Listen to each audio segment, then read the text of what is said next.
जानकारी आई कि पाकिस्तान आर्मी की भी संलिप्तता प्राप्त हुई। देखिए, संलिप्तता अपनी जगह, करिए निदान उसका ढूंढिए, देश का मैंडेट। लेकिन हो क्या रहा है जम्मू कश्मीर में? लगातार मैं आपसे आग्रह करूंगा, और आप स्वयं आप लोग जानते हैं, बीते 4-5 महीनों में एक बाढ़ सी आ गई है। मैं बार बार कह रहा हूं, जब जवान की शहादत होती है ना, जब तिरंगे में लिपटा हुआ शव आता है कॉफिन बॉक्स में, हम सब श्रद्धांजलि देते हैं।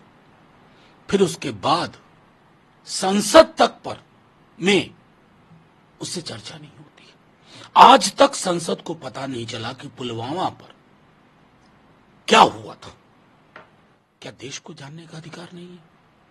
जिन जवानों की शहादत होती है, उनके परिवार में शहादत की तस्वीर रह जाती है शहीद की। वो कहानियां हम एड्रेस नहीं कर पा रहे हैं। ये फेलियर है हमारी सेंट्रल गवर्नमेंट का। मैं तो देखता हूं, सीने पे ठोक ठोक के बोल देते 370 हटा नहीं तो ये होगा। क्या कर रहे हो भाई? कहां हो? क्या पहलकदमियां हैं? दुख का विषय। सर, नीति आयोग की मीटिंग चल रही है, ममता बनर्जी पहुंची हुई हैं। इंडिया अलायंस की तरफ से कहा गया था कि कोई सीएम नहीं जाएगा, कांग्रेस की भी कोई सीएम नहीं गए। उधर वो कह रही है कि प्लानिंग कमीशन को वापस लाना चाहिए।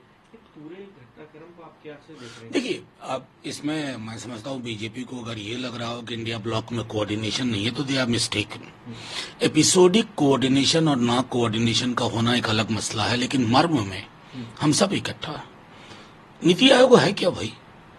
एक एकेडमिक एक्सरसाइज के लिए प्रधानमंत्री जी ने एक बॉडी बना दी। इसका हासिल क्या? 0/0, 0/सन्नाटा। प्लानिंग कमीशन से क्या दिक्कत है? सिर्फ इसलिए ना कि नेहरू के जमाने से वो था। तो नेहरू के जमाने की तो बहुत सारी चीजें आप ढो रहे हैं। मजबूरी है आपकी। पार्लियामेंट्री डेमोक्रेसी नेहरू के इमेजिनेशन के बगैर नहीं चलेगी। चाहे वो आप तीसरा टर्म ले लें, मैथमेटिकल रियलिटी से हकीकत नहीं बदलती है। हकीकत बदलेगी जब आप पहलकदमियां क्या ठोस लेते हैं। और वहां मैं नीति आयोग को फेलियर मानता हूं। It's a failed idea. तो जाहिर तौर पर आपको रिवाइव करना चाहिए। और इस जो 240 वाला मैंडेट है बीजेपी का, उसका भी संदेश यही है कि collective should be restored. Sir, Agniveer को लेकर आप लोग इतना ज्यादातर राज्यों में अग्निवीर जो स्कीम है उसके लोगों को रिजर्वेशन की बात कह रही है। कल उन्होंने इस बात का जिक्र किया। आप लोग अभी भी इस बात नहीं, बिल्कुल। मुझे क्यों पूछते हैं आप लोग?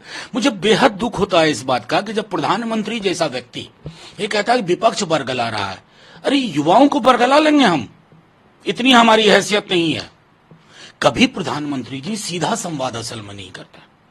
उन युवाओं से बात कीजिए ना जो सेना में भर्ती के लिए कोशिश कर रहे थे। सेना कैसा सोचती थी अग्निवीर के बारे में? जो पोटेंशियल रिक्रूटमेंट के लिए तैयारी, वो क्या सोचते थे? प्रधानमंत्री जी, आप अभी भी नहीं समझ पा रहे हैं। ये मैंडेट आपको सुनने के लिए दिया गया है। Develop the art of listening. आप सुनाते बहुत हैं प्रधानमंत्री जी, सुनते बिल्कुल नहीं है। सुनिए, आपका भी भला होगा, देश का भी भला होगा। और ये आपने जो शुरू किया ना फोर्सेस से, सीआईएसएफ, सीआरपीएफ, 10% हम 10%, ये आपका डैमेज कंट्रोल एक्सरसाइज है।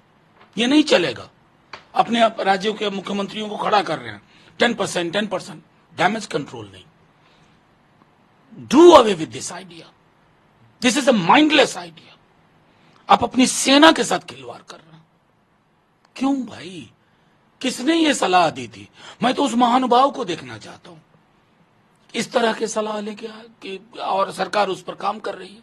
असल में पूरी की पूरी सरकार जो है ना, ये व्हाट्सएप फॉरवर्ड पे चल रही है। और ये इस सरकार की सबसे बड़ी इनकी निर्णयों में जो कमी है, इस वजह से। सर, 30 जुलाई को आप लोग क्या प्रदर्शन करेंगे जंतर मंतर में? क्या आम आदमी पार्टी की तरफ से तो कह दिया गया है कि केजरीवाल नहीं, वो उस पर चर्चा है। और जाहिर तौर पर केजरीवाल जी व्यक्ति और प्रतीक दोनों हैं। ये लोग कर क्या रहे हैं? कल हमारे मित्र संसद में खड़े हुए, उनको कह रहे थे जेल भेजो, जेल भेजो। तो ये जो एक पूरी डेमोक्रेसी के नाम पर डिक्टेटरशिप की कवायद है, इसको झटका तो देना पड़ेगा। और जब जनता सड़कों पे आती है ना, तो संसद भी अपना बहरापन छोड़ देती है।